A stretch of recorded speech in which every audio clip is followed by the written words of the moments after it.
Zero sugar, zero calories, and somehow it has the worst reputation in your fridge. Nobody can actually tell you why, they just know. The thumbnail said healthier than water. I'm not gonna dodge it, we're answering that today. And the answer is weirder than a yes or no. And you need it, because right now somebody says, you know, that's worse than sugar, right? And you've got nothing. You can laugh, you change the subject, but you're gonna drink it anyway, you know, whatever. Every video on this fights the same question. Does aspartame cause cancer? Wrong question. The real one is who told you it did? And when? So I went and reread the paperwork instead of the headlines. The safety reviews, the hydration trial, the cancer classification, all of it. Took some time, but it's fine. Anything for the cause. 4 things. 2 are lies you inherited, 2 are true. And nobody warns you about either one, because there's one real problem with drinking this stuff, and it isn't the sweetener, and it isn't cancer. In 1995, a letter goes out on the early internet, signed Nancy Markle. There is no Nancy Markle. There has never been a Nancy Markle.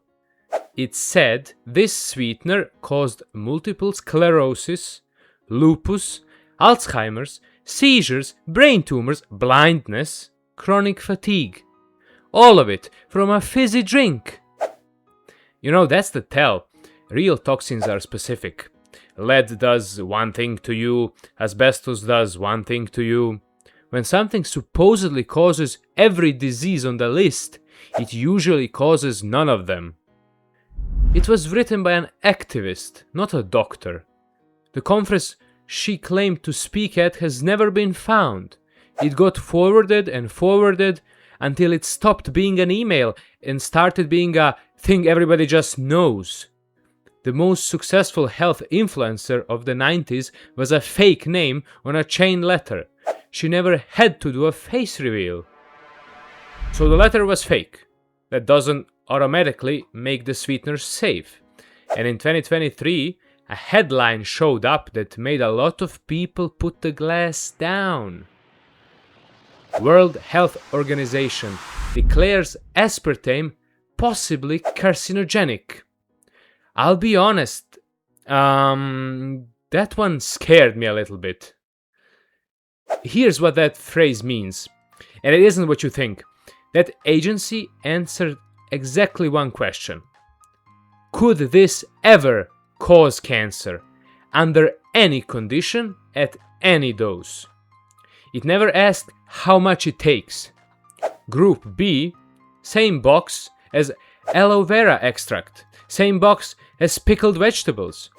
Alcohol and processed meat are 2 shelves up on the confirmed group, and yet somehow nobody has ever made a video warning you about big gherkin. Same committee came to the conclusion what the daily limit is. 40 milligrams per kilo of body weight. For an average adult, that's roughly 14 a day. Every day until you turn to dust. And listen, if you're drinking 14 a day, the sweetener is not your main problem. Now somebody's already typing, but there are studies linking diet soda to heart disease. Yes, there are. And here's what those studies can separate. Who drinks the most diet soda? People who were told to lose weight. People who already have diabetes. People whose doctor just had a serious conversation with them. So when you find sick people drinking diet soda, you might have found the symptom, not the cause. The drink didn't make them sick. Being sick made them switch. That's not me dodging anything, that's the limitation the researchers write into their own papers, in the section nobody reads. So it isn't the cancer, which brings us to the question you actually clicked on. Is it healthier than water? Start with what you're drinking. By weight, it's over 99% carbonated water. Everything else, the color, the acid, the sweetener, the caffeine, all of it together weighs less than a gram. It's fizzy water in a costume. In 2016, researchers took 13 drinks and measured how much fluid your body actually holds from each one. 72 people, a full liter each. Then they measured everything that came back out. Glamorous work. Milk beat water. Orange juice beat water. Rehydration salts beat water. And diet soda came out statistically the same as water. Not worse, the same. So, diet soda dehydrates you just isn't a real thing. Your kidneys are gonna be fine. But here's where I have to be straight with you. Because the other half is not true. Coke Zero is not healthier than water. Nothing is healthier than water. Water isn't a competitor. Water is the floor. Zero acid, zero caffeine, zero sweetener, zero argument. You can't beat zero. Water's been undefeated since the ocean. Let me tell you 2 things about Coke Zero that are actually true. I said there's one real problem with drinking this. It's your teeth. Cola is acidic on purpose. That's the bite. That's what makes it taste like cola instead of sweet, fizzy nothing. And enamel on your teeth doesn't care whether the acid showed up with sugar or without it. Sugar-free is not acid-free. It's fixable, and it takes 10 seconds. Drink it with a meal instead of sipping it by itself across 4 hours. Use a straw if you're having a few.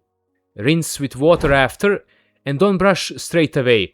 You will scrub the softened enamel right off. So you drink it, just wait a bit for your saliva to accumulate, and then wash your teeth.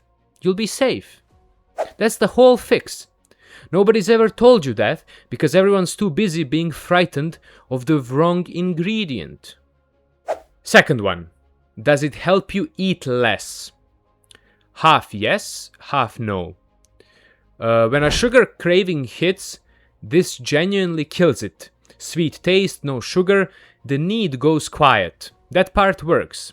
However, 0 calories also means 0 fullness. It does nothing for actual hunger.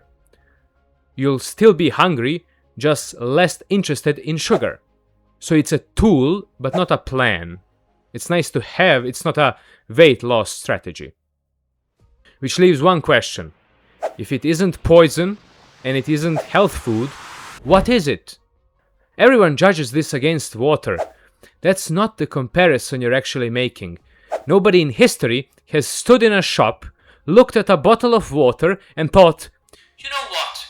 I'll get the Coke Zero instead, for my health. You're choosing between this and the red one. That's the real choice. 35 grams of sugar, about 9 sugar cubes every single serving. Nobody puts 9 sugar cubes in their coffee. That would be insane. But make it brown and fizzy, and we'll do it a few times a day.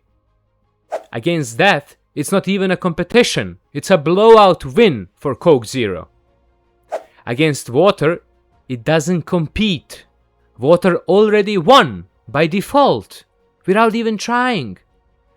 Judge it against what it replaced. That's the whole answer. So, the fear came from a fake letter. The cancer risk is a reach at best and requires crazy high consumption. It hydrates you like water does, but it isn't better than water because nothing is. So watch your enamel, don't call it a diet plan, and next time someone says it's worse than sugar, educate them a little bit. For me. One thing before you go. Tell me in the comments how much of this did you already know? Do you disagree with anything? I'm open to discuss any of this with you in the comments down below. If you liked the video, make sure to check out more, and see you in the next one.